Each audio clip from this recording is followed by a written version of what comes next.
Hello दोस्तों, फिर से स्वागत है आपका नए वीडियो के साथ। ये कहानी है एक अहंकारी राजा की। एक राजा की 7 लड़कियां थी और सबसे छोटी पुत्री का नाम था पद्मा। राजा अपने अहंकार में था और अपनी प्रजा से पूछता ही रहता था कि आप सब किसके भाग्य का खाते हो। तो डर के मारे सब कहते कि हम सब आपके भाग्य का खाते हैं। और राजा ने अपनी 6 पुत्रियों से पूछा कि आप किसके भाग्य का खाती हो। सब कहने लगी कि पिताजी आपके भाग्य का खाती हैं। और राजा को ज़्यादा अहंकार हो गया और सबसे छोटी पुत्री पद्मा से पूछा कि तुम किसके भाग्य का खाती हो। तब पद्मा बोली, पिताजी मैं आप कर्मी हूँ, बाप कर्मी नहीं। मैं अपने भाग्य का खाती हूँ, मैं और किसी के भाग्य का नहीं खाती। तब राजा को और ज़्यादा गुस्सा आ जाता है और वो आग बुलबुला हो जाता है और अपने मंत्रियों को बोला कि सुबह जल्दी जाओ और जो मिले उसे लेकर आओ और इसकी शादी करा दो। देखता हूँ मैं इसका भाग्य कैसा है। सिपाही सुबह जल्दी जाकर देखते हैं, तब उनको एक मोर मिलता है और सब सिपाही मन में विचार करता है कि हम मोर को लेकर जाएंगे तो राजा इसको मोर के साथ विवाह कर देंगे। तो वो आपस में विचार करते हैं क्या करें, यह तो एक मोर है, अगर हम मोर को लेकर गए तो क्या राजा इसको पद्मा के साथ में विवाह कर देंगे।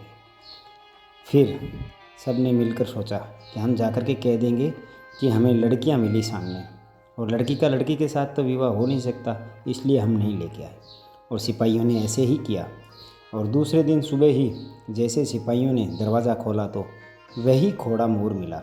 सिपाही कहने लगे कि अब हम क्या करें, भाई के भाग्य में ये मोर ही लिखा है। तो वो मोर को राजा के पास ले गए।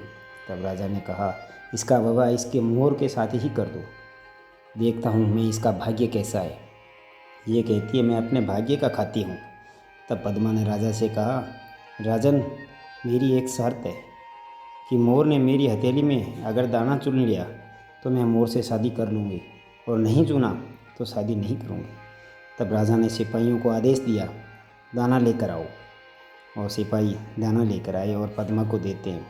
पद्मा दाना हथेली में लेकर बैठती है और मोर आकर के वो चुनने लगता है। तब पद्मा मन में विचार करती है कि भगवान की यही मर्जी है और राजा पद्मा का विवाह मोर से करवा देता है और पद्मा से कहता है, बोल तुझे क्या चाहिए। तब पद्मा बोली, भगवान मुझे मनुष्य योनि में भेजी, लेकिन तुमने आज मुझे मोर से विवाह करके पक्षी योनि दे दी है। तुम्हारी तो बुद्धि ही नीच है, मोह क्या दान देगा। इतना सुनते ही राजा आग बुलबुले हो गए और सिपाहियों को आदेश दिया, इस लड़की को राज्य से बाहर निकाल दो। तब राजा की पत्नी बोली, राजा ऐसा अनर्थ मत कर, कन्या है, हया लग जाएगी इसकी। तब राजा बोला, चुप रहो वरना तुम्हें ही इसके साथ भेज दूंगा।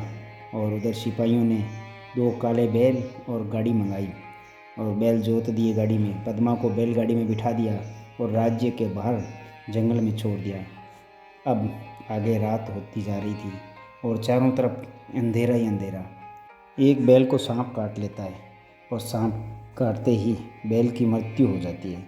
पद्मा भगवान को याद करने ही लगती है और कहती है कि हे भगवान, एक दिन वो था जब मैं राजा के घर जन्म लिया और एक दिन आज का है जो मैं जंगल में अकेली पड़ी हूँ। बरसात की रात अंधेरी और जानवरों की चिल्लाट, शेर चीते रींछ आकर मुझे आज खा जाएंगे, ऐसा सोचकर पद्मा रोती रोती सो जाती है। इधर आंधी में मोर उड़कर पेड़ पे जाकर बैठ जाता है। अब पद्मा और चिंता में हो गई और मोर को नीचे उतारने की कोशिश करती रही, लेकिन मोर नीचे नहीं उतरा।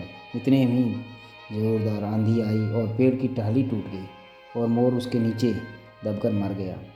और पद्मा रोने लगी, हे भगवान ये क्या किया, मेरे नसीब में मोर लिखा था वही आज ये यहाँ ख़त्म हो गया, अब मैं जिक्र क्या करूँगी। इतना कहकर पद्मा लकड़ियाँ चुनने लगती हैं और उसी समय मोर को लेकर जंगल में लकड़ियाँ चुन करके उसने एक चिता बनाई और पद्मा मोर को लेकर के चिता के अंदर बैठ जाती है। इधर भगवान शिव और पार्वती गंगा मृत्युलोक में जा रहे थे। तभी पार्वती की नज़र पद्मा पर पड़ती है और पार्वती भगवान शंकर से पूछती है, हे भगवान ये लड़की इस जंगल में अकेली और रो रही है। तब भगवान शंकर बोले, पार्वती ये मृत्युलोक है, यहाँ बहुत लोग दुखी है, बहुत लोग सुखी है, तुम चलो। तब पार्वती ने जिद कर ली कि ये कौन है और मैं इसके पास जाके आऊँगी। ये कहकर पार्वती पद्मा के पास पहुँची और पद्मा से पूछने लगी, इस वन में अकेली क्यों खड़ी हो? क्या बात है? तुम्हारे भाई भाभी रूठे हैं या तुम्हारी माताजी ने कोप किया है? तब पद्मा बोली, ना भाई भाभी रूठे ना माता ने कोप किया। ऐसा कहकर पद्मा रोने लगी और सारी कहानी माता पार्वती को बताई। तब माता पार्वती भगवान शंकर के पास जाकर बोली, भगवान आप इस लड़की को इसका पति दो। तब भगवान शंकर बोले, पार्वती यह मृत्यु लोक है, इसके जिसके भाग्य में मोर ही लिखा है वो मर्द नहीं बन सकता। तब पार्वती ने भगवान से हट कर ली कि इसके पति को जिंदा करो। भगवान भोलेनाथ ने अपने कमंडल से जल निकाला और मोर पर डाला तो मोर जिंदा हो गया और भगवान ने उसे एक आदमी बना दिया। तब पद्मा बोली, भगवान मुझे वही मोर चाहिए, नहीं तो मुझे मेरे पिता बोलेंगे कि तुम्हें मोर के साथ ब्याया था, लेकिन मोर को छोड़कर अब आदमी के साथ चली गई, तब मेरे पति व्रता पर दाग लग जाएगा। तब भगवान शंकर ने उसके सर पर मोर का चंदा रखा और उसे वहाँ का राजा बना दिया। उसका नाम राजा मोरध्वज और राज्य का नाम उज्जैन नगरी। अब उधर पद्मा के पिता पर क्या बीती। उन्होंने राज्य पर दूसरे राजा ने हमला कर दिया और गोधन ले गए और युद्ध में राजा हार गया। अपनी जान बचाकर वह जंगल में चला गया। धीरे धीरे उज्जैन पहुंच जाता है और पिता को पद्मा देख लेती है। तब सिपाहियों से उन्होंने आदेश किया, हुक्म दिया कि वो जो आदमी घूम रहा है उसे लेके आओ। राजा जैसे ही पद्मा को देखता है और बोला, तुम यहाँ क्या कर रही हो? पद्मा बोली, ये राज्य मेरा है, ये मेरे पति हैं, मैं यहाँ की रानी हूँ। तब पद्मा के पिता को गुस्सा आता है और बोले कि तेरी शादी मोर से की थी, यह तो आदमी है, तुम पापनी हो, तुम कुल घातनी हो। बहुत सारी खरी खोटी सुनाई। तब पद्मा बोली, पिताजी मुझे भगवान भोलेनाथ ने सब कुछ दिया है और सारी आप बीती सुनाई।